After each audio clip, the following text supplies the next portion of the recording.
on a vu qu'il y avait pas mal d'engouement sur les réseaux par rapport à ce sujet. Donc, je pense que voilà, c'est une problématique qui commence vraiment à émerger et à parler à tout le monde. D'abord parce que la notion d'économie sociale et solidaire et de transition écologique et sociale, c'est un sujet d'actualité. Et on le voit bien, les médias et leur couverture et leur sujet en témoignent. Là, j'ai pris un exemple de l'ADN, qui est un média professionnel de communication que je suis quotidiennement et qui parle toujours de cette nouvelle économie. On est dans un contexte de crise sanitaire où finalement la notion de transition a vraiment été accélérée. On a parlé de transition bien avant la crise. On parlait de transparence des entreprises et des marques vis-à-vis de leurs consommateurs. On commençait à basculer un peu dans une pensée qui était de dire qu'un packaging transparent et vert ne suffisait plus. Il y a quelqu'un qui a dit ça aussi sur ton post LinkedIn en commentaire, qui disait qu'une peinture verte, ça suffit pas. Donc, il y a vraiment une notion de preuve et d'engagement réel qui commençait vraiment à émerger avant la crise. Mais la crise a fait que on est rentré dans une ère où le pays a été extrêmement fragilisé. On s'est rendu compte que nos moyens aussi étaient limités, la santé évidemment, mais il y a eu des manifestations aussi avant la crise, l'institution policière. Enfin, on a senti quand même que voilà, les choses commençaient un peu à se tendre en France et qu'on avait des moyens un petit peu limités. Donc, pendant la crise et surtout là en sortie de crise, on a tous un petit peu en tête, qu'on soit entrepreneur ou simplement citoyen, citoyenne, on se rend compte que l'effort de solidarité aujourd'hui est complètement incontournable et que donc tout le monde doit être mobilisé. Il y a une notion aussi par rapport à l'écologie qui a été directement liée en fait à la crise. Il y a des chercheurs et des études scientifiques qui ont prouvé en fait que la crise était liée à nos comportements, au fait que voilà, on délogeait les animaux de leurs habitats naturels et que du coup on crée beaucoup plus de proximité entre eux et nous, ce qui fait que la transmission de maladies est beaucoup plus facilitée, que les virus, avec la disparition des espèces animales, ont besoin de nouveaux hôtes. Et donc, voilà, ces virus ont trouvé des hôtes chez nous et c'est ce qui a fait qu'on a plongé là-dedans ces derniers mois. Donc voilà, notre activité et les changements environnementaux, avec notamment la déforestation d'écosystèmes naturels, fait qu'il y a une urgence et qu'aujourd'hui, 68% des Français souhaitent adopter un comportement plus éco-responsable et il faut indéniablement prendre en compte ces nouvelles attentes. Le deuxième élément qui fait que on met un petit peu ce sujet de transition sur la table, c'est qu'il y a un plan gouvernemental qui guide un peu toutes nos actions. Aujourd'hui, c'est un plan qui s'appelle France Relance et qui, en gros, a permis de mettre en place de la production et du soutien pendant la crise, mais qui aujourd'hui prévoit de relancer économiquement le pays sur plusieurs items: l'écologie, la compétitivité du pays, notamment le maillage territorial, local, français, et globalement un item de solidarité. C'est un plan qui voit loin, qui voit jusqu'à 2030, qui nous concerne tous, et surtout c'est un plan dans lequel il y a 100 milliards d'investissements. Donc, qui dit investissement, dit émergence de nouveaux acteurs, dit pratique de communication beaucoup plus boostée et développée. Il y a des choses, en fait, qui émergent, qui sont hyper intéressantes et qui font que aujourd'hui, il existe des acteurs, des intermédiaires dans l'économie sociale et solidaire qui se pluguent très bien à des entreprises qui, elles, veulent s'engager et construire une stratégie RSE. C'est un élément de contexte, en tout cas, tout ça qui compte énormément. Et puis, alors, pourquoi aussi je vous parle de ce sujet, moi, personnellement, aujourd'hui? C'est parce qu'en fait, à l'agence, ça fait un an et demi qu'on accompagne à la fois des acteurs de l'économie sociale et solidaire. Vous voyez ici Teragir, qui est une association qui milite pour de la pédagogie et de la transmission de savoir en matière de développement durable. Rose Up, qui accompagne les femmes atteintes de cancer. Les Concerts de Poche, qui est là pour démocratiser la musique un peu de haut vol, la musique d'opéra notamment. Carasso, qui est une fondation. Voilà, bref, on accompagne tous ces acteurs-là. Et en même temps, on a des entreprises privées, purement privées, des grands groupes notamment, mais aussi des PME qui, elles, ont un besoin de communication sur leurs engagements RSE. Donc voilà, en quoi est-ce que elles mettent en place des programmes qui sont là pour avoir un impact positif en fait sur la société. Et en fait, on s'est rendu compte en travaillant avec ces deux mondes qu'en fait, ils avaient besoin des uns des autres et qu'en fait, ils pouvaient complètement se synchroniser. Et voilà, et que globalement, les acteurs qui sont les plus engagés à l'échelle sociale et environnementale inspirent et nourrissent en fait énormément les TPE, PME, ETI et grands groupes. Voilà, il n'y a pas que les grands groupes qui sont concernés par la RSE, on va y revenir. Alors, l'économie sociale et solidaire, plus connue sous l'acronyme ESS, qu'est-ce que c'est? En gros, c'est un pan de l'économie dont l'enjeu est simplement, uniquement d'avoir un impact positif sur le pays. Ce n'est pas une économie qui est guidée par la recherche de profit et la rentabilité. Donc, historiquement, le type d'acteurs en fait qui font bouger cette économie, ce sont en majorité, on le voit ici, des assos. Il y a évidemment des coopératives, des mutuelles, des fondations, mais il y a aussi des entreprises commerciales qui sont labellisées.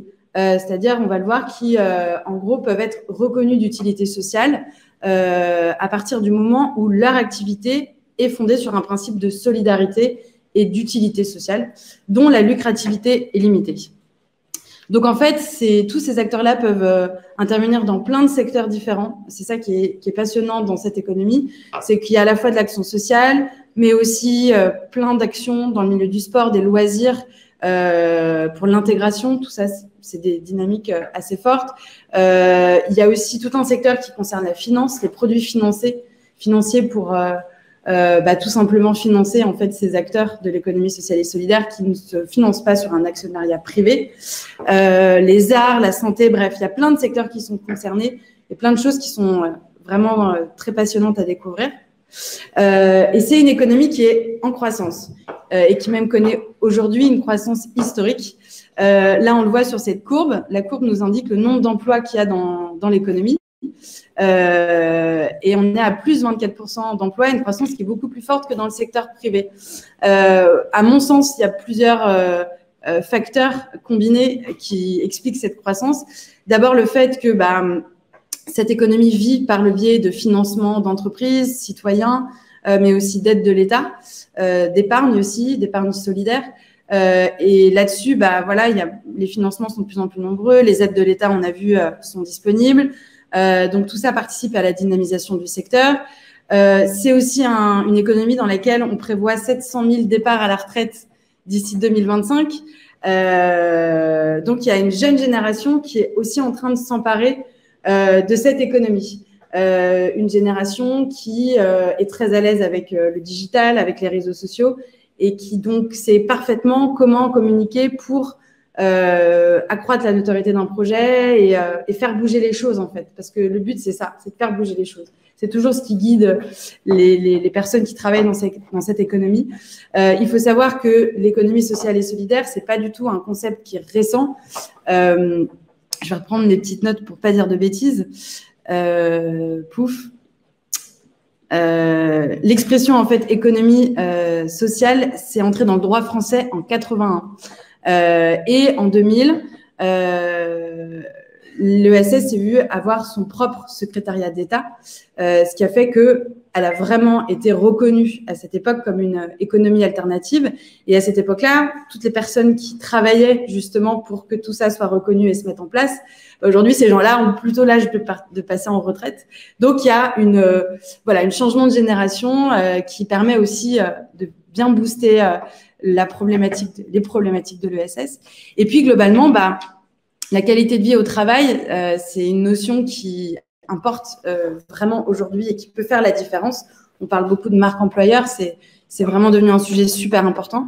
Donc, en l'occurrence, la qualité de vie au travail est jugée très satisfaisante et parfois même beaucoup plus que dans le secteur privé. Donc, de plus en plus de gens vont être enclins tout simplement à vouloir travailler pour une association, une coopérative ou une entreprise d'utilité sociale. Voilà pour ce cadrage. Ici, je vous détaille un petit peu comment, en fait, le mode d'entreprendre d'une entreprise dite d'utilité sociale est spécifique. Il y a différentes règles de fonctionnement, en fait, qui doivent être appliquées à l'entreprise, notamment une gouvernance qui est démocratique, c'est-à-dire qu'on n'a pas une direction qui va décider. Chaque individu au sein de l'entreprise compte pour une voix. Voilà, donc tout le monde est au même niveau. La finalité, évidemment, de l'activité doit être d'intérêt général ou collectif. avec une lucrativité limitée et l'ensemble des bénéfices sont équitablement répartis entre chaque salarié, que ce soit des gens qui soient plutôt lors de la direction de l'opérationnel, le montant des bénéfices est le même et il y a une partie des bénéfices qui est toujours réinvestie dans le projet. Voilà. Pour ces petites précisions. Et le dénominateur commun, en fait, qu'il y a aujourd'hui entre l'économie sociale et solidaire et la responsabilité sociétale des entreprises, la RSE, c'est la philanthropie. Philanthropie, littéralement, ça vient donc du grec ancien et ça veut dire ami de l'homme. Et ça exprime, en fait, la tendance à vouloir le bien des hommes et le plaisir de donner. Ça fait plaisir de remettre ça un petit peu au centre, au cœur de nos activités et de nos préoccupations.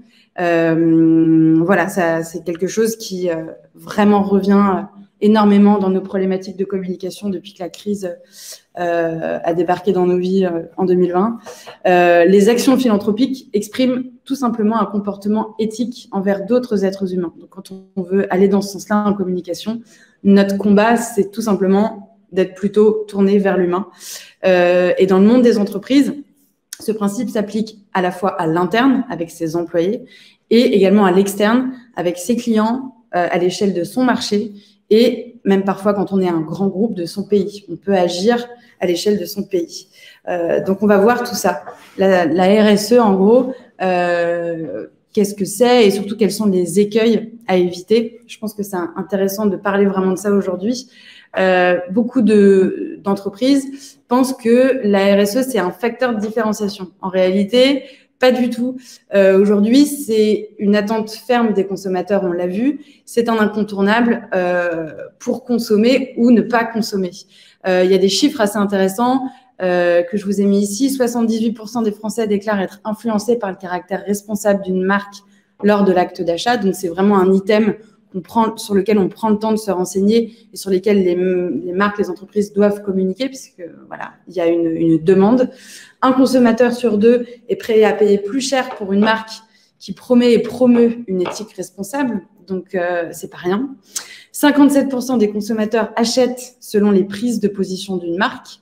Donc, le consommateur est attaché à ce que l'on vend en termes de biens et de services, mais aussi à quel type de marque on est, quelle personnalité, quelle valeur on a, qu'est-ce qu'on défend. Aujourd'hui, voilà, on a besoin de plus. On a besoin de plus pour acheter des produits. On achète en réalité un environnement assez complet. Ouais, et juste pour rajouter un petit point là-dessus, je remarque de plus en plus, il y en a certains, ils montent par exemple un vélo écologique, ils mettent la valeur quand même de leur produit ou de leur service que là-dessus, parce qu'ils voient que c'est tendance ou autre. Je pense qu'il ne faut pas oublier quand même dans la proposition de valeur, effectivement, comme tu le dis, le côté RSE doit être un plus, mais on ne doit pas miser que là-dessus. D'ailleurs, je ne sais pas le succès de ce genre de produit qui se lance en mode, ils misent que sur ce côté-là RSE, alors qu'en fait, on voit de plus en plus que tout devient vraiment RSE, donc faut éviter d'en faire trop aussi, quoi. Ouais, c'est clair. Ouais, complètement. Et ce dernier chiffre que je trouve intéressant, les 56% des consommateurs qui sont susceptibles de boycotter les marques qui ne prennent pas d'engagement. En fait, c'est surtout ça, moi, je trouve, qui est à retenir, c'est que c'est pas tellement qu'il y a des attentes, c'est plutôt qu'il y a une défiance. Et qu'à partir du moment où une marque, là, fait une entorse au niveau de la production de ses produits, qu'il y a une information qui va fuiter et qui va faire qu'en fait, elle fait les choses mal, là-dessus, personne ne va lui pardonner. Et aujourd'hui, on a des outils de communication, tous en tant qu'individus, sur le digital, qui sont à notre disposition pour juger une marque, pour la noter, pour l'apprécier. Ce sont des moyens de com extrêmement puissants.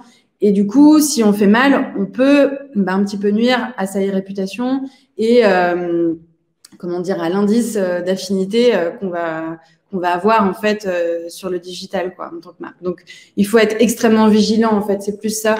Parce qu'il y a une défiance. Donc, au niveau des écueils à éviter, j'en ai retenu 4. Il y en a beaucoup, mais en gros, le premier, c'est qu'une marque ne doit pas tenter de sauver le monde via sa stratégie RSE, ni de multiplier les injonctions. En gros, l'idée, c'est de se dire que on ne doit pas forcément voir trop loin. Il ne faut pas non plus vouloir trop faire pour la société ou son marché. Il faut juste simplement agir à son échelle, via son activité pour améliorer son impact. Voilà, c'est surtout ça qui est important. Et de plutôt s'adosser à des associations que de vouloir endosser soi-même ce qu'une association ferait en termes d'action, en termes d'influence. Voilà, il faut s'entourer et ne pas forcément voir les choses trop grands, parce que à partir du moment où on maîtrise pas tout, si on va trop grand, on peut pas tout maîtriser, on aura notre lot d'imperfections et ça peut se retourner contre nous. Donc il faut, voilà, commencer petit à petit et mettre du bon sens dans ce qu'on veut faire. Le deuxième point, c'est que l'engagement doit être réel et se traduire par des actions concrètes pour ne justement pas tomber dans le greenwashing. Aujourd'hui, on attend plutôt des preuves. On n'attend plus uniquement un discours pour poser les choses, pour voilà, poser un ancrage, des axes, c'est important. Mais surtout, en fait, ce qui va faire que notre stratégie va payer, ce sont nos actions, l'engagement quotidien. Ça demande du travail, de l'énergie. Et c'est important vraiment de rationaliser tout ça pour que les gens comprennent en fait dans quoi on s'engage et pour embarquer en fait tout simplement nos publics, nos cibles, nos consommateurs avec nous. Ça paraît bête, mais il y a plein de boîtes qui ont de super stratégies RSE, mais qui ne le font pas forcément. Donc, il faut le faire. Troisième point, c'est qu'on ne doit pas, une entreprise qui veut mettre en place une stratégie RSE ne doit pas oublier l'interne. On pense souvent à l'externe, alors qu'en réalité, c'est souvent par là que l'engagement démarre. Simplement par la mise en place de bonnes pratiques en interne, le fait de trier ses déchets, d'économiser du papier, de se préoccuper du bien-être de ses salariés, de l'égalité homme-femme. Tout ça, c'est de la responsabilité sociétale. Ça fait partie de l'humain. On en parlait tout à l'heure avec la philanthropie. Donc voilà, si on ne sait pas forcément par quoi commencer ou qu'on se dit que voilà, qu'on se pose beaucoup de questions, il faut commencer par là. Et on le verra après dans les bonnes pratiques. Il y a des intermédiaires dans l'économie sociale et solidaire qui existent pour accompagner les entreprises là-dedans. C'est super intéressant. Et le quatrième point, c'est qu'il faut se donner les moyens de communiquer autour de ça. Un quart des entreprises qui considèrent la RSE comme stratégique déclarent ne pas communiquer autour de ces engagements. Donc, c'est hyper dommage, alors que en fait, 26% des Français seulement estiment que les marques communiquent suffisamment sur leurs engagements. Donc, il y a une marge de progression à faire. Il y a un baromètre là sur la RSE qui a été fait par une plateforme solidaire qui est hyper intéressant, qui dit qu'en gros, il n'y a pas suffisamment de budget encore qui est dégagé. Il y a une envie au sein des entreprises de se consacrer pleinement à une stratégie RSE, mais il faut aussi que les budgets en communication suivent derrière pour en parler. Sinon, les efforts vont être un petit peu gâchés. Et voilà, il faut le faire savoir, c'est super important. Voilà un petit peu pour le panorama ESS et RSE. Je voulais assez rapidement rentrer dans le vif du sujet avec des pratiques assez concrètes et des cas, moi en tout cas, que j'ai trouvé intéressants, sur lesquels vous pourrez nous poser toutes vos questions. La première bonne pratique qui est à l'image de l'économie sociale et solidaire, ce que je disais tout à l'heure, c'est de s'adosser à des associations, de travailler avec elles, de s'engager auprès d'une asso. Une ou plusieurs d'ailleurs. Donc, première chose qu'on peut faire avec des associations, c'est de mobiliser en fait l'interne de notre entreprise autour de l'écologie et de la solidarité. C'est ce qu'on disait tout à l'heure, démarrer par des petites actions en interne en mettant en fait au défi ses salariés. Il y a des plateformes qui existent, comme Koum, que vous voyez à l'écran. Ce sont des plateformes solidaires dites de crowd acting. L'idée, c'est d'agir ensemble, de se mobiliser ensemble. Et ce genre de plateforme, en fait, est accessible à toutes les entreprises. On peut s'inscrire et l'idée, c'est de choisir ses défis. Donc, il y a plusieurs labels que vous voyez ici. On a différents domaines d'intervention, les transports, la consommation, la finance, l'environnement. Chacun peut choisir, en fait, une cause qui lui tient à cœur personnellement. Et du coup, les salariés vont choisir des défis. Et à chaque fois, il y a un objectif à atteindre pour chaque défi, un objectif de nombre de salariés engagés. Et à partir du moment où l'objectif est atteint, l'entreprise s'engage à soutenir l'association qui est là où les associations qui sont en lien avec le défi. Donc voilà, ces plateformes, elles permettent vraiment de faciliter l'accès à ces engagements et à la prise d'action, en fait. C'est hyper bien foutu et voilà. Donc, il y a cette plateforme qui s'appelle Koum. Il y a aussi Vendredi, que je vous ai mis ici, qui sont toutes deux des associations et des acteurs assez référents de l'économie sociale et solidaire. Agir pour une cause sociale, ça on le voit beaucoup aujourd'hui. Et quand je dis agir, c'est pas forcément sur un one shot, c'est vraiment le faire dans la durée. J'ai pris l'exemple de Bash, qui est une marque de prêt-à-porter pour femmes, qui s'engage depuis des années pour une association qui s'appelle Women Safe and Children. C'est une association qui lutte contre les violences conjugales. Donc, ça concerne à la fois les femmes et les enfants. Et elles ont eu l'idée, en fait, de créer un t-shirt en édition limitée.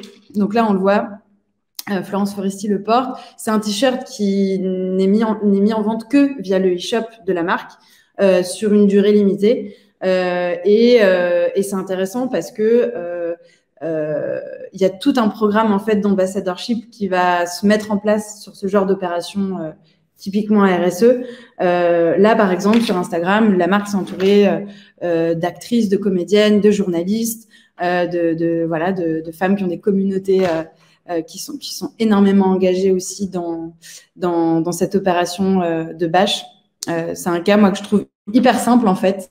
C'est pas compliqué de mettre ça en place et ça permet de faire parler de l'entreprise sous un jour qui est intéressant et qui est typiquement solidaire. Voilà, avec un hashtag de référence. Je vous ai mis des liens si vous voulez aller voir par la suite. On peut aussi agir pour le tissu local. Aujourd'hui, il y a beaucoup d'associations qui sont locales et qui ont besoin de soutien pour exister, pour se développer, pour avoir toujours plus d'adhérents. J'ai pris l'exemple ici du Crédit Agricole qui, là, pour le coup, s'implique localement en tant qu'acteur économique sur plusieurs territoires. Et son créneau, c'est de soutenir, en fait, le sport amateur. Donc voilà, ils ont créé, ici, vous voyez un petit logotype, le sport comme école de la vie. C'est le combat qu'ils ont choisi de mener. Ils ont créé un mini-site dédié sur le site corpo du Crédit Agricole où on peut très facilement, en fait, en fonction de la région qu'on sélectionne, en fait, retrouver les disciplines qui soutiennent et les associations. Récemment, en fait, ils ont fait une campagne autour de cette action, cet engagement.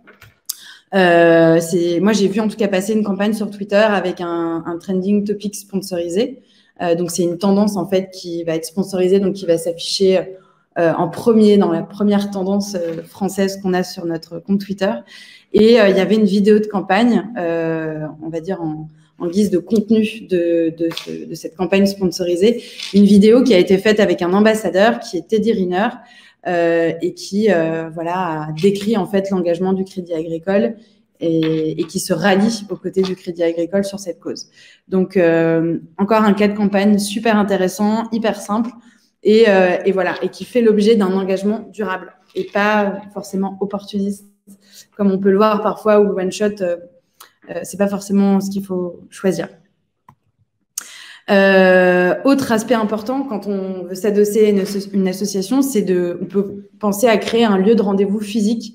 Emmaüs, par exemple, a plein de lieux, de boutiques physiques. Il n'y a pas du tout que Emmaüs, mais en tout cas, L'Oréal a eu le projet avec Emmaüs. Ils sont partenaires depuis plus de 10 ans, de créer, en fait, un lieu de rendez-vous physique pour mettre à disposition des produits de beauté et de bien-être à destination des personnes en situation de précarité. Donc, il y a un système de bons qui a été mis en place pour faire office de transaction, un système une grille de prix aussi avec des tarifs super abordables qui a été mis en place. Et en fait, cet espace, ils ont créé un premier espace solidaire à Paris. Et pour le faire savoir en communication, ils ont fait des RP et des actions avec des influenceurs aussi, pour faire savoir que ce lieu existe et ce shop solidaire existe. Pour aller un petit peu plus loin, je travaille donc avec une association qui s'appelle Rose Up, qui accompagne les femmes atteintes de cancer, les accompagne surtout dans la défense de leurs droits, et elles ont créé des maisons d'accompagnement physique à Paris et Bordeaux. Ce qui limite, en fait, l'accessibilité de toutes les femmes malades en France. Donc, elles ont eu l'idée de prolonger l'expérience physique en virtuel et elles sont en train de créer un projet de maison virtuelle. Donc, moi, ce que je trouverais intéressant sur ce concept de shop solidaire, c'est de l'avoir aussi en digital pour que ça soit accessible à tous et qu'on n'ait pas la contrainte de devoir se déplacer si on peut pas le faire. Ou si on ne vit pas à Paris et qu'on n'est pas à côté de ce shop. Voilà. Le physique et le virtuel peuvent très bien cohabiter ensemble pour toucher et être utile au plus grand nombre. Tiens, tu as dit si ça fait partie des initiatives. Nous, chez Pilotine, on fait du mécénat de compétences avec WorldSkills, par exemple. C'est une association internationale qui, tu sais, c'est la compétition des métiers, en gros. Avant, ça s'appelait l'Olympiade des métiers, mais ça s'appelle plus comme ça. Est-ce que ça fait partie de ce genre d'initiative ou c'est pas considéré comme de l'ESS? Si, complètement. Si, faire du mécénat de compétences, nous, on en fait aussi à l'agence. On l'a fait avec les concerts de poche pour la musique. C'est une action qu'on peut valoriser. En fait, la RSE, c'est montrer qu'on est engagé. Voilà, sous plein de formes différentes, et on va le voir là dans les bonnes pratiques. On peut envisager plein d'actions qui vont nous engager plus ou moins au service de la société et d'un impact positif. Mais à partir du moment où toi, tu veux faire de la communication de façon complètement gratuite pour une association, c'est un choix de soutien que tu fais et c'est un engagement que tu as du coup au service de cet asso et donc de la société plus largement. Ok. En tout cas, si ça peut intéresser certains qui sont en live ou qui regarderont le replay, le mécénat de compétences, le principe, c'est que vous donnez de votre temps et de vos compétences et en fait, vous avez une économie d'impôt, en gros, sur votre salaire de 66% à peu près. Donc, en gros, ça vous coûte 33% de pouvoir filer un coup de main gratuitement à une association. Et nous, par exemple, chez Pilotine, on fait WorldSkills, on va faire un site, par exemple, pour quelqu'un qui fait des régates, pour un marin. Et du coup, tout ça, pour eux, c'est gratuit. On donne de notre temps pour ces initiatives-là. Donc, n'hésitez pas à le faire parce que toute entreprise peut le mettre en place. Et surtout, c'est super plaisant. On a des rapports au travail aussi qui sont tellement différents que dans une relation où il y a un payeur et un payé, quoi. Les gens sont hyper reconnaissants, c'est hyper agréable de... Hyper, je dis trop hyper.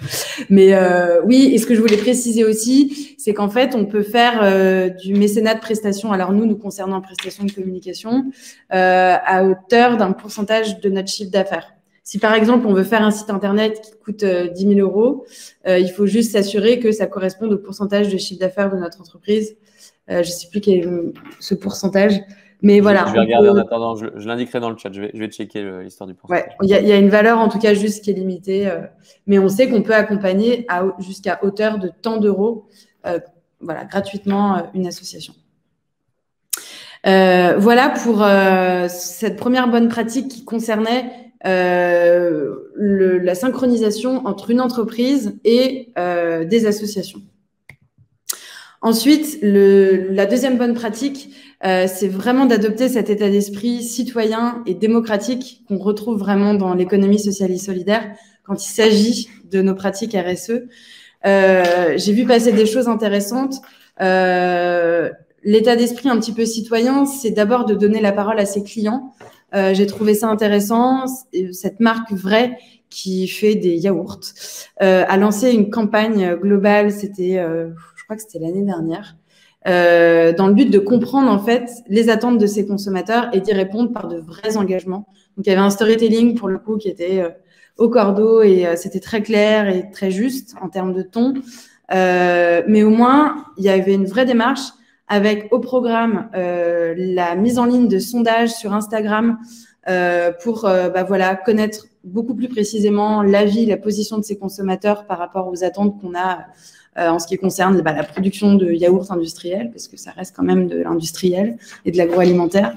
La campagne aussi a mis en ligne des stories sponsorisées pour faire parler de ce projet de dialogue avec ses clients. Il y a eu un mini-site dédié et une charte d'engagement de la marque qui, une fois qu'elle a eu en gros l'avis de ses consommateurs et qu'elle a ouvert le dialogue, a apporté des vraies réponses et des vrais engagements qu'elle a synthétisés dans cette charte qui est disponible ici en ligne. Donc, c'est intéressant, avoir un vrai dialogue citoyen entre quelqu'un qui produit quelque chose de concret et des gens qui ont des attentes par rapport à ça. Et au lieu de sonder un petit peu le vent qui tourne, la marque est vraiment allée directement ouvrir la parole. Et c'est vrai que le digital permet ça très facilement, quoi. Il y a plein de leviers qui existent aujourd'hui et qui nous permettent vraiment de nous rapprocher au plus près de nos publics et d'échanger avec eux. Donc, moi, je trouve que c'est une campagne qui est vraiment un super exemple à suivre et qui demande du travail. Ça demande du travail. Ça, c'est sûr qu'il faut se relever les manches. Mais ça paye. Mercedes aussi, qui a pour le coup donné la parole à ses employés. La marque, en fait, a voulu mener un combat qui lui est cher à l'interne. C'est le leadership au féminin. Donc, Mercedes a créé un programme qui s'appelle She's, dans lequel, en fait, elle met en avant des femmes de l'interne qui sont complètement dans le codir, en fait, de chez Mercedes. C'est un monde qui est très masculin. Moi, je travaille aussi avec des clients qui sont dans le secteur des télécommunications, qui déroulent du câble et qui installent de la fibre optique. C'est pas perçu comme, c'est des métiers qui sont pas forcément ultra féminins. Donc, on est dans des secteurs là qui ont besoin de féminiser un petit peu, leur communauté et d'attirer des femmes aussi. Donc, elles ont fait témoigner. C'est une campagne qui a fait témoigner des employés et qui a aussi, produit toute une série de contenus, à savoir des vidéos, des podcasts et des interviews de femmes entrepreneuses qui ont des communautés, qui sont assez influentes, qui sont très investies aussi dans le combat du leadership au féminin. Et donc, moi, j'ai été au courant de tout ça parce que je suis tombée sur ce post, qui est un post sponsorisé sur LinkedIn, dans lequel, en fait, la marque explique son programme, son engagement. Elle a produit une vidéo qui résume parfaitement en images son combat. Et voilà. Et surtout, Mercedes a créé une page dédiée sur LinkedIn qui s'appelle She's, sur laquelle il y a vraiment une ligne éditoriale et un planning éditorial entièrement dédié à ce programme-là. Donc, encore une fois, c'est pas qu'un one-shot, c'est un programme qui se construit dans la durée et qui propose une succession d'étapes. Une étape en amène une autre, puis une autre. Et c'est ça qui agrandit en fait l'engagement et l'impact en fait de cette initiative en interne chez Mercedes. Donc, un exemple à suivre intéressant. Après, on n'a pas tous les budgets de Mercedes en général pour faire tout ça, mais par contre, ce qui est intéressant aussi de garder là-dedans, c'est le fait de garder une trace de tout ce que vous faites à travers des shootings photos ou de la vidéo qui peuvent être faites super bien maintenant avec tous les téléphones modernes. C'est quelque chose d'assez important.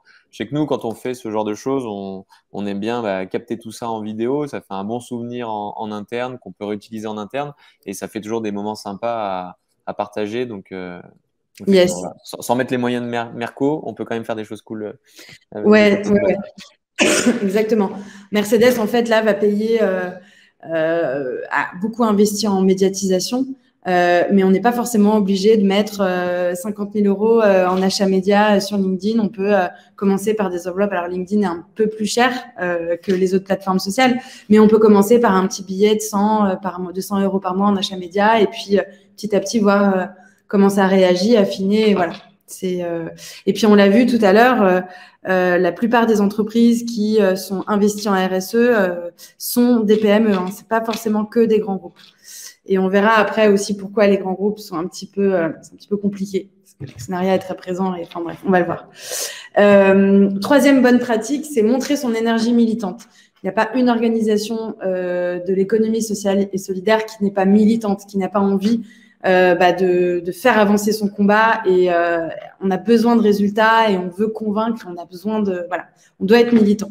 Donc une stratégie RSE doit être militante, doit montrer son action au quotidien. Il y a un programme de volontariat sur lequel je suis tombée et qui concerne le groupe BNP. En fait, la BNP s'est greffée à un marronnier de l'économie sociale et solidaire qui est la journée des bénévoles et des volontaires.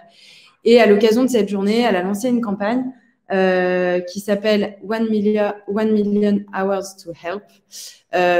Et c'est un programme, en fait, d'engagement RSE dont le but, en fait, est de permettre aux collaborateurs de contribuer sur leur temps de travail à l'effort des associations et d'une association de leur choix pour un monde, en gros, plus inclusif et plus écologique. Voilà. Les associations partenaires à ce programme sont particulièrement choisies et sélectionnées pour la notion d'inclusion et d'écologie. Donc là, l'objectif était très clair sur cette campagne, c'est d'atteindre 1 million d'heures de volontariat en 2020, ce qui équivaut à peu près une demi-journée d'heures solidaires payées par collaborateur et par an. Donc, c'est pas énorme, en fait. Alors, si, c'est énorme à l'échelle de la BNP, vu le nombre d'employés qu'ils ont. Mais finalement, une demi-journée d'un employé dans l'année, c'est pas énorme. Ça peut être facile à mettre en place. Surtout que chacun choisit l'association qu'il souhaite soutenir. Donc, voilà, j'ai vu des choses intéressantes en termes de contenu. Il y a évidemment un mini-site, une landing page dédiée sur le site corpo de la BNP qui parle de ce programme.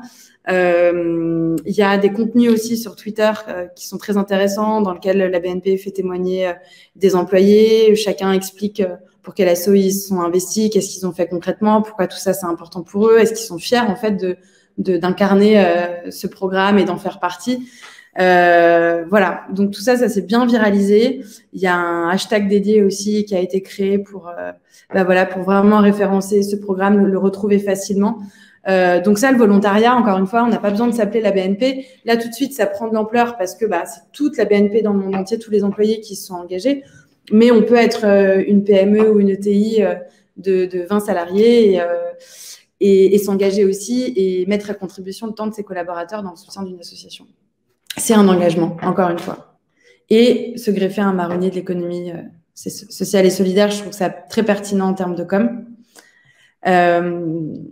Autre point aussi, pour montrer un peu cette énergie militante, c'est d'être très transparent sur l'origine et la composition de ces produits et de faire en tout cas évoluer l'industrie dans laquelle on se trouve pour améliorer des pratiques qui sont en place depuis des années et qui ne sont pas forcément évidentes à faire évoluer dans l'agroalimentaire, mais aussi dans le textile. Ça, c'est une grosse problématique.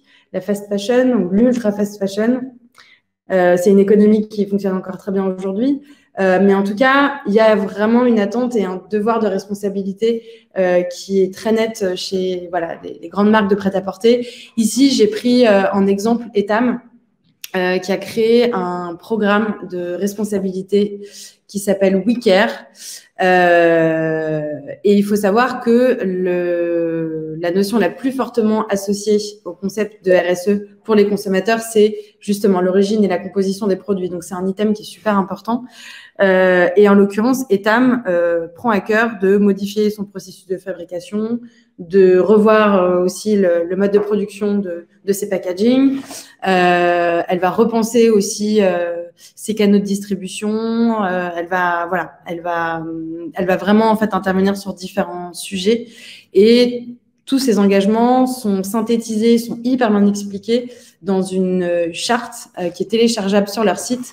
Elle s'appelle We Care, c'est le programme We Care. Il y a eu un film aussi corporate pour expliquer cet engagement. C'est très concret et il faut savoir Etam ne s'engage pas que au niveau de ses produits. Il y a tout un programme aussi sur l'égalité homme-femme en interne. Vu que la marque s'adresse à des femmes, la cause des femmes est un sujet important sur lequel la marque aussi s'engage par ailleurs. Donc voilà, Etam s'engage sur plus en plus de sujets et a une stratégie RSE particulièrement intéressante.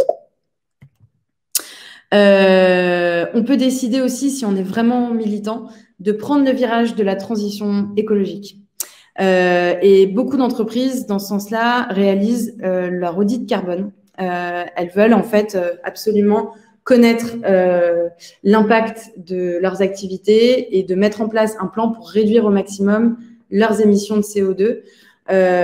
Et pour ça, en fait, elles se font accompagner par des structures de l'économie sociale et solidaire, comme Actionnable, comme l'ADEME, qui est une agence vraiment référente là-dedans, comme Utopie. J'ai pris ici l'exemple justement de Easy Peasy, qui est une marque qui fait de la lunette, qui est assez connue et qui s'est donc unie à Utopie pour faire le rapport de son bilan carbone et mettre en place toute une série d'engagements pour justement réduire l'impact de son activité. Donc, c'est super intéressant, c'est très renseigné. On parlait de preuves tout à l'heure, d'être vraiment dans le concret.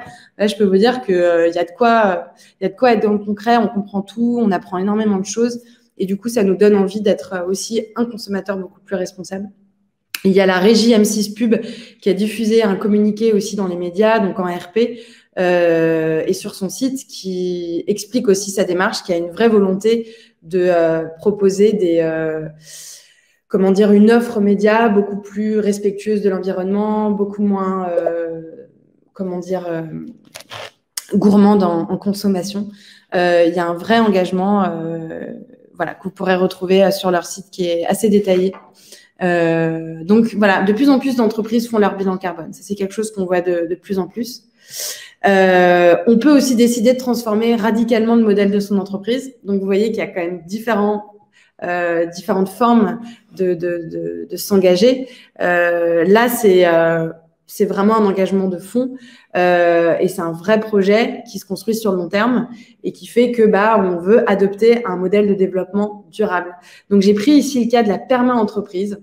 Je sais plus comment je suis tombée là-dessus en communication. Je crois que c'était sur LinkedIn, où en fait c'est un cabinet de conseil qui s'appelle, c'est une SS2I, une ESN qui s'appelle Norseas, qui a créé ce concept. C'est un concept qui vise à obtenir une production beaucoup plus efficace, utile aux humains, qui ne nuit pas à la planète et qui fait en gros un usage plutôt sobre, voire régénératif des ressources. Et d'être aussi sur un partage assez équitable des richesses. Donc finalement, c'est un fonctionnement que l'on voit beaucoup chez les organisations de l'économie sociale et solidaire. Et donc voilà, c'est adopter un modèle d'organisation, un état d'esprit au sein de son entreprise qui est beaucoup plus responsable. Donc voilà, là c'est de la RSE qui est ancrée pas via des actions, mais vraiment dans le modèle de fonctionnement de son entreprise. Il y a un programme de formation que ce cabinet a développé. Il y a un livre qui est ici à l'écran.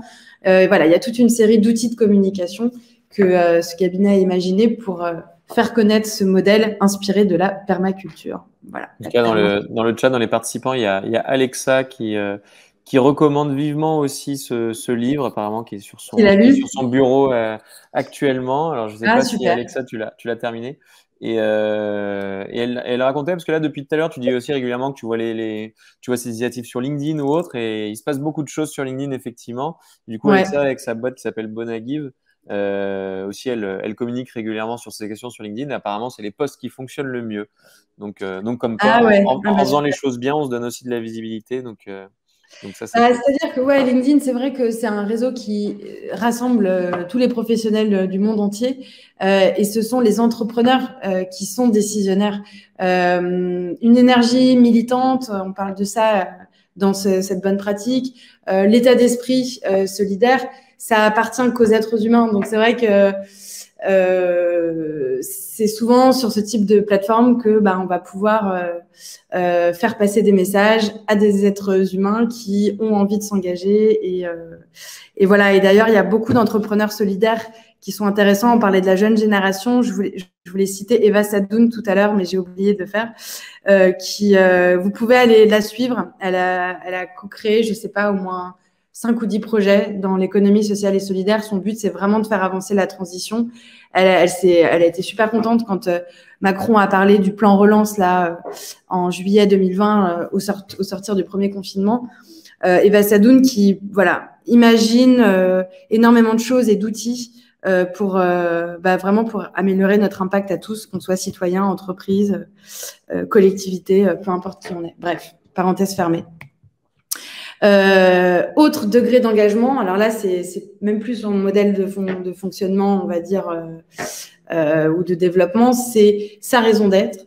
On peut devenir une entreprise à mission pour justement aussi éviter tout ce qui est mission washing, c'est-à-dire que on peut dire demain que on veut mettre en place des actions RSE au sein de sa boîte. Si c'est fait à moitié, ça peut être perçu comme du mission washing ou du green washing. Par contre, quand on décide de devenir une entreprise à mission, là, on peut pas mentir, c'est impossible. C'est la loi Pacte en 2019 qui a instauré le fait qu'une entreprise peut intégrer à ses statuts une raison d'être liée à des objectifs sociaux et environnementaux. Donc, ça veut dire qu'une entreprise à mission s'engage à consacrer tous les moyens financiers et autres pour s'engager, et elle va aussi prendre la responsabilité d'être suivie dans toutes ses réalisations par un comité de mission et un auditeur dont les rapports seront publics. Donc tout ça, c'est extrêmement sérieux, c'est extrêmement encadré. Il faut savoir qu'il y a 250 entreprises à mission en France, que ce chiffre a été multiplié par 4 en un an, donc il y a une vitesse de progression énorme, et que 3/4 sont des PME de moins de 50 salariés. Alors, vous allez me dire, mais pourquoi est-ce qu'elle nous a mis Danone? C'est complètement inaccessible, je suis pas Danone. Danone, je vous l'ai mis en exemple parce que ça a été une des premières entreprises, enfin, c'est la première entreprise du CAC 40 à vouloir s'engager, en tout cas avoir été une entreprise à mission. Derrière, on suivit énormément d'entreprises, et voilà, et pas forcément des grands groupes. Mais c'est vrai que quand on a un grand groupe, être une entreprise à mission, c'est un sacré sujet. On en a entendu parler notamment chez Danone récemment parce que son boss, Emmanuel Faber, s'est fait un petit peu virer parce que l'actionnariat a remis en question la rentabilité en fait du groupe. L'entreprise était rentable, mais la croissance n'était pas forcément à hauteur de ce qu'ils espéraient. C'était une croissance amoindrie. Et alors à l'échelle de Danone, les sommes sont astronomiques, mais en tout cas, il faut accepter qu'à partir du moment où on veut s'engager, et surtout quand on veut devenir une entreprise à mission, il va falloir faire une petite croix sur une progression en rentabilité. On peut progresser, mais on va peut-être progresser sur des mesures un peu amoindries, peut-être un peu plus réalistes, mais se dire que on va en tout cas se mettre à contribution de quelque chose de positif par ailleurs, et tout n'est pas que guidé par le profit. Voilà. Mais c'est vrai qu'il y a eu le départ d'Emmanuel Faber a fait beaucoup parler parce que c'est un entrepreneur super brillant, super engagé, super militant, très inspirant, qui d'ailleurs aujourd'hui, maintenant qu'il est plus chez Danone, est très engagé et fait des tribunes super intéressantes. Mais du coup, c'est beaucoup posé la question dans les médias à ce moment-là de est-ce que en fait on peut être une entreprise du CAC 40 et être une entreprise à mission. Il y a beaucoup d'experts qui estiment que c'est impossible parce que par définition, quand on est coté en bourse, voilà, la recherche de profit pour rétribuer son actionnariat est évidente et guide en tout cas la mission de l'entreprise. Mais voilà, il faut aussi que ça arrive à changer au sein de ces grands groupes parce que plus on est gros, plus on est puissant et plus on va avoir de l'impact aussi au sein de notre marché, de notre pays, de notre société. Donc, on a besoin aussi de ces grosses structures. Mais si plein de petites structures s'y mettent, c'est très bien aussi. Et il y a plein de PME. Vous pouvez vous renseigner sur Internet, liste des entreprises à mission. Il y a plein d'agences de recrutement, des entreprises qui sont dans les travaux, dans la construction. Enfin, il y a vraiment plein de secteurs aujourd'hui qui s'y mettent et qui sont au courant que ça existe depuis que cette loi Pacte, en fait, a été mise en place en 2019. Ouais, alors petit point sur ces entreprises à mission. Alors, c'est vrai que moi je suis pas forcément hyper fan du concept parce que c'est pas parce qu'on met une petite phrase dans ses statuts qu'au quotidien on va forcément révolutionner tout. Mais c'est vrai que je préfère les actes du quotidien que cet élément-là. Et par exemple chez Pilotine, on n'a pas prévu pour l'instant de le mettre en place. Nous on a passé une labellisation RSE il y a pas longtemps avec Positive Workplace. Il y en a plein, un B Corp, Elise, machin. Ouais. Nous, on a fait avec Positive Workplace, donc c'est pas mal. Et notamment, un des critères, c'est est-ce que dans vos statuts, vous êtes entreprise à mission? Donc, c'est un critère qui est pris en compte quand même pour voir à quel point on est RSE. Donc, nous, on n'a pas eu ce point-là. Mais c'est vrai que moi, je préfère privilégier les petits actes du quotidien et les initiatives, toutes les autres dont on a parlé. Celle-là, elle est pas mal, mais comme tu le vois, là, ouais, effectivement, chez Danone, il y a des limites, quoi. Au final, ils ont mis leur truc, ils ont mis des missions. Bon, au final, ils dégagent Emmanuel et puis voilà, quoi, ils sont plus 3 missions. Ouais. Alors apparemment, c'est plus compliqué que ça, quand même. Oui, voilà, c'est sûrement plus compliqué que ça. On n'est pas chez eux et puis voilà. Après, il y a la presse. En tout cas, je vous invite vraiment à vous renseigner sur ces labellisations. Parce que, outre le fait d'avoir une super note, on a une très bonne note, on est très content parce qu'on fait plein de trucs chouettes. En fait, ça nous donne aussi la liste des choses qu'on ne fait pas encore assez bien. Et du coup, on a mis en place pas mal de choses. Par exemple, chez nous, il y a prochainement contribution à l'empreinte carbone. On va changer de locaux. Il y avait augmentation des salaires. On avait mieux onboardé nos salariés, tout plein de choses. Et tout ça, en fait, on faisait plein de trucs bien, mais ça, on le faisait pas. Et en se faisant labelliser, on a aussi toute la liste des choses qu'on fait pas bien et ça nous permet vraiment c'est assez vertueux parce que ça nous permet de nous améliorer. Donc je vous invite à vous renseigner. Là, je vais mettre le lien vers Positive Workplace, mais il y en a plein d'autres qui font ça et qui sont hyper chouettes. Ouais. Ouais, ça, c'est de la RSE au sens premier du terme, quoi. Quatrième bonne pratique, c'est de communiquer via des mécaniques et des solutions un petit peu malignes. J'en ai rencontré pas mal. Il en existe plein d'autres, mais j'ai pas pu tout mettre. Je vais faire un peu de promo, en tout cas, voilà, aussi pour des intermédiaires que j'ai trouvé chouettes. Voilà, un exemple, c'est ce qu'on appelle la publicité solidaire. Alors moi, je suis tombée là-dessus cet été, où j'étais donc sur MyTF1, ce qui m'arrive pas souvent, mais j'étais sur MyTF1 et je voyais passer une pub de Lipton, voilà, qui est sous vos yeux et qui me dit que cette publicité est solidaire et que le visionnage de cette pub va permettre de soutenir des projets étudiants à impact positif avec une asso qui s'appelle Enactus. Et je vois que c'est une pub qui m'a été proposée par Gooddeed. En fait, Gooddeed, c'est une plateforme qui propose à 250 associations et ONG aujourd'hui dans le monde entier de collecter des dons via des spots publicitaires. En gros, le concept, c'est que à partir du moment où il y a un taux de complétion, alors je ne sais plus de combien, mais en gros que la vidéo est vue quasiment en entier, l'annonceur s'engage à reverser l'enveloppe qu'il a prévue auprès de l'association qu'il a choisie. Donc, c'est super. Et en fait, Gooddeed, sur les frais de pilotage des campagnes médias, reverse 60% du montant de ses frais à l'association. Voilà, en gros, c'est ça. Donc, l'annonceur confie un budget à Gooddeed, qui est une régie, en fait, digitale, mais pas que. Ils sont aussi en télé. Et après, le montant de ce qui est confié, un pourcentage de ce qui est confié à Gooddeed est reversé à l'association. Donc, c'est super intéressant. Du coup, j'ai échangé avec eux. Je suis en train de proposer des actions de com solidaire à des clients. Il y a un concept là de fin d'année qui peut être assez utile, c'est la carte de vœux solidaire. Le principe est un peu le même. En fait, on crée une landing page sur laquelle on héberge une vidéo de carte de vœux. Et en fait, on explique à nos viewers que cette carte de vœux en fait est solidaire et que si on regarde nos vœux jusqu'au bout, l'entreprise qui envoie ses vœux va reverser un montant de dons à une association. Et ce qui se passe, c'est qu'à la fin de la vidéo, la landing page se recharge et il y a plusieurs associations qui s'affichent sous nos yeux. Et nous, en tant que viewers, on peut choisir l'association qu'on a envie que l'entreprise soutienne. Voilà. Donc, c'est tout un dispositif. En gros, c'est un pack qu'on achète auprès de Gooddeed. Voilà, parce que Gooddeed fait l'intermédiaire avec les assos, va comptabiliser le choix des dons, va s'occuper de rétribuer chaque asso à hauteur de ce que les gens ont décidé. Donc voilà, il y a des montants minimums pour les dons. Voilà, si on est une grosse entreprise, il faut quand même avoir un gros montant de dons, sinon c'est ridicule, ça sert à rien.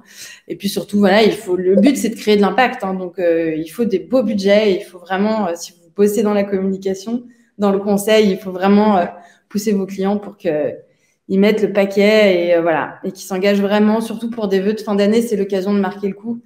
Donc, je vous invite à aller sur Gooddeed. Ils ont un site qui est super bien fait et qui parle de la publicité solidaire, du marché et de tout ce qu'on a comme possibilité d'action en tant qu'annonceur et qu'agence. En tant qu'agence. Et là, ce qui est malin en plus, c'est que en dehors du fait que ce soit RSE et sympa, on force nos clients à regarder tout le contenu, à faire passer tous les messages. Ouais, c'est ça, exactement. Ça, c'est pas mal pour un annonceur. On arrive à faire passer tout le message. Voilà, il y avait réalisé pendant 2 minutes. Franchement, leur concept est génial. Ils sont hyper forts et ils sont très sympathiques.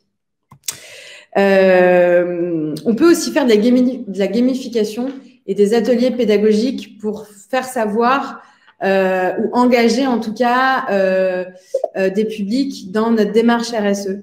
Là, je me suis inspirée donc d'un travail qu'on vient de pusher à l'agence pour une association qui s'appelle Terragir, dont la mission est vraiment de faire de la pédagogie autour du développement durable auprès des citoyens, des écoles, des entreprises. Elle a plein de programmes d'action. Et du coup, on a créé une plateforme qui s'appelle Action Solutions, qui est accessible sur desktop, mais aussi et surtout sur mobile. Et là, le but, en fait, c'est de créer plein de petits programmes pédagogiques pour challenger, en fait, des équipes entre elles autour du développement durable. Donc, du coup, on a imaginé plein de programmes interactifs qui sont disponibles, du coup, sur cette plateforme. Et en fait, si chacun se connecte à cette plateforme avec son téléphone, chacun va pouvoir soit choisir toute une liste de questions, les émettre, et en face, on va pouvoir y répondre via son téléphone, avoir des résultats au quiz, etc. Donc, en fait, là, le but vraiment de cette gamification, c'est simplement de fournir des outils interactifs qui vont être réutilisables pour faire vraiment de la pédagogie et assurer de la transmission au sein d'une équipe, quelle qu'elle soit. Mais voilà, mais de gens qui doivent être sensibilisés. Donc, c'est ce qu'on appelle une campagne d'empowerment citoyen. C'est-à-dire qu'on met à disposition des outils, on met à disposition des outils à destination de gens qui vont s'en emparer et voilà, et avoir un empowerment sur un sujet qui est en l'occurrence ici le développement durable. Donc voilà, et il y a plein d'autres contenus, des quiz, des objectifs, un peu comme les ODD, les objectifs de développement durable, qui sont des actions et des objectifs très précis sur lesquels on met au défi les gens. On a des récits inspirants, on a pensé des podcasts, on a pensé des interviews, voilà, tout ça pour transformer un petit peu notre monde. Donc, vous pourrez aller voir cette plateforme dans laquelle on est assez fiers à l'agence. Et puis, dernier point aussi, encore quelque chose d'assez malin, je trouve, en termes de mécanique, c'est d'être soi-même éditeur, concepteur et éditeur d'un rendez-vous assez incontournable sur son marché. J'ai pris ici l'exemple d'un acteur solidaire qui s'appelle Finansol, qui a été un client à l'agence. Finansol, en gros, c'est un label de la finance solidaire, c'est-à-dire qu'il labellise des produits financiers qui permettent de financer ensuite des acteurs de l'économie sociale et solidaire. Et en gros, ils ont bâti une bonne partie de leur notoriété sur un baromètre qu'ils ont fait en partenariat avec La Croix, messieurs, dames, et qui en fait donne énormément d'informations et de chiffres sur l'état de la finance solidaire en France. Donc, il y a eu des éditions depuis des années. Là, je vous ai mis sous les yeux l'édition de cette année. Et c'est un rendez-vous au sein de l'économie sociale et solidaire qui est hyper attendu, qui est d'abord connu et qui est surtout très attendu et qui fait l'objet d'une campagne chaque année avec tout un éventail de contenus périphériques à ce baromètre. Des interviews, des podcasts, de plus en plus de choses qui sont imaginées, une événementialisation vraiment des réseaux sociaux de Finansol autour de ce baromètre avec du contenu qui va être publié que sur ce sujet-là. Voilà, le fait de créer comme ça un rendez-vous, un événement assez attendu par son marché, par ses clients, par ses partenaires, par tout son écosystème professionnel, ça va permettre d'asseoir notre notoriété sur un engagement particulier en RSE. Voilà, je trouve que c'est un bon moyen de communication. Voilà, il est 12h04. Donc, j'ai parlé 1 heure à peu près. On est pas mal. On est pas mal. Merci Ouais. beaucoup, Julie, pour tout ça. Donc, comme vous avez pu le comprendre, hein, en guise de petite conclusion, donc le but, là, c'était pas de vous aider à faire du gros greenwashing et à montrer à toute votre communauté à quel point vous êtes vertueux alors que vous ne l'êtes pas. C'est plutôt de vous donner des billes de ce qui peut être vertueux, de vous montrer des exemples de ce qui fonctionne dans d'autres entreprises, afin que vous puissiez vous en inspirer un maximum pour mettre en place des choses vertueuses chez vous et après de communiquer dessus. Et donc, pour communiquer, voilà, il y a plusieurs mécaniques entre la communication via juste un post sur LinkedIn, la création, enfin voilà, les reportages photos, des reportages vidéo, après des budgets, des sites sur mesure et plein de choses. Il y a énormément de choses possibles. Mais avant tout, pour pouvoir en parler, il faut d'abord faire des choses dont on est fier et qui font du bien autour de vous. Et c'est ça le principal, quoi. Et le digital offre des opportunités de puissance assez impressionnantes, c'est vrai. Ouais. On défend notre drapeau, on est tous les deux des agences digitales, mais c'est vrai que… Ouais. Tiens, j'ai une petite question pour toi, vu qu'on est à la période des questions-réponses. On va le faire juste 5 minutes. Hein. Si vous avez des questions, n'hésitez pas à les poser dans le chat. Question pour toi. Donc, du coup, avec Pilotine, on va tenter de compenser, donc on va dire plutôt contribuer à l'empreinte carbone de ce qu'on fait avec Pilotine en mars. Et donc, on a l'idée d'aller dans une ferme pour aller planter des arbres pour les fermiers. Donc, des arbres fruitiers, on va planter des arbustes, on va planter plein de choses et tout. Ça va être super cool. On va passer toute la journée à planter tout ça. Comment toi, tu communiquerais sur ce genre d'action? Est-ce que tu ferais juste le petit post LinkedIn ou tu tenterais un truc un peu plus mouse costaud? Ouais, je pense qu'il y a beaucoup de choses à montrer. Il y a l'avant, comment vous préparez ça. C'est souvent un petit peu ce qui freine les entreprises dans le fait de s'engager pour de vrai et de se lancer, c'est mais mon Dieu, mais ça va être un travail énorme. Mais déjà, notre quotidien, il est surchargé. Comment on s'organise, comment on met les choses en place. Et je pense que ça peut être chouette de voilà, montrer comment toi, tu as pensé le truc et comment tu as rendu les choses possibles. Voilà, voir aussi qui prend en charge tout ça. Est-ce qu'il faut recruter du monde? Est-ce qu'il faut mettre en place une équipe? C'est souvent un problème de moyens humains et financiers aussi. Le manquement à un engagement RSE, c'est qu'on n'a pas forcément les ressources. Et c'est de montrer comment toi, tu t'es organisé pour rendre tout ça possible. Pour montrer que c'est pas si compliqué que ça, finalement. Ouais, voilà, c'est ça. C'est vraiment lever les freins, en fait, je pense, pour...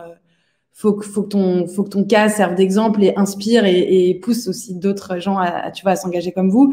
Et puis après, dans la com, je pense que ce qui est très important, c'est de ne pas communiquer qu'au nom de l'entreprise, mais vraiment investir aussi tes collaborateurs dans ce que chacun va faire et dans la communication autour de cette action. De plus en plus, on se rend compte que ce qui marche sur les réseaux sociaux, en digital, c'est quand les employés et les individus s'impliquent. On préfère suivre un individu qu'une entreprise parce qu'on se dit qu'on va avoir un vrai point de vue, on va avoir tendance à faire plus confiance. Les algorithmes aussi favorisent plus l'individu plutôt que l'entreprise. Donc, je pense pas qu'il faille sacrifier l'entreprise pour les individus, mais il faut vraiment les faire cohabiter ensemble. Et puis voilà, c'est une aventure humaine, je pense, où chacun doit porter tout ça plus que jamais, quoi. C'est très important comme sujet. Okay, merci. Donc si je résume bien, plus impliquer, on va dire, plus impliquer l'équipe, faire en sorte qu'ils s'attribuent le projet et que, à la rigueur, même eux puissent communiquer autour de ça à titre personnel. Et leur donner un cadre dans tout ça. Il faut que tu leur donnes des outils, des templates de posts, de publication, par exemple, pour qu'ils aient déjà un cadre, pour qu'ils puissent le faire aussi rapidement, facilement. Et voilà, tu leur donnes, tu les jettes pas dans la gueule du loup sans rien, quoi. Ok.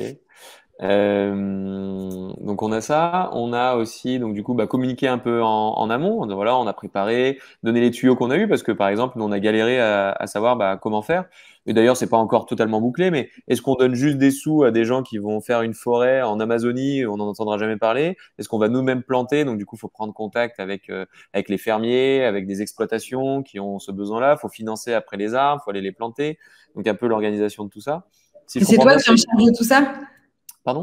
C'est toi qui t'occupes de tout ça? J'imagine que tu as une équipe aussi. Je me suis occupé de l'amont parce que je connaissais un fermier, mais là, il y a Elisa dans l'équipe maintenant qui prend ça en charge. Et on a un responsable RSE en interne qui s'appelle Maxime et qui pilote un peu tous ces sujets aussi.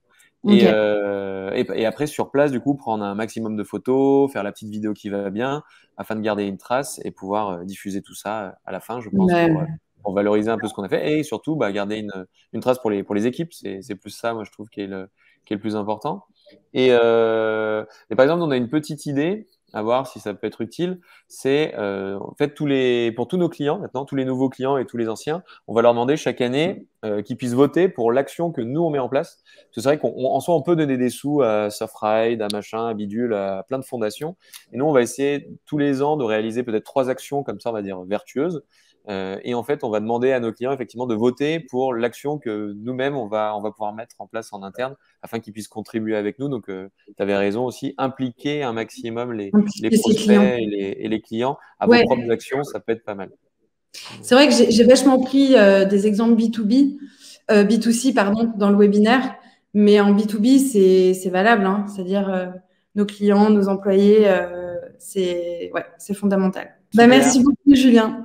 Merci Julie. Ouais, merci pour tout ce que tu nous as livré aujourd'hui. J'espère qu'on va tous pouvoir mettre en place tout ça maintenant et qu'on va tous être plus vertueux. À bientôt. Merci. Ciao. À bientôt. Ciao, ciao.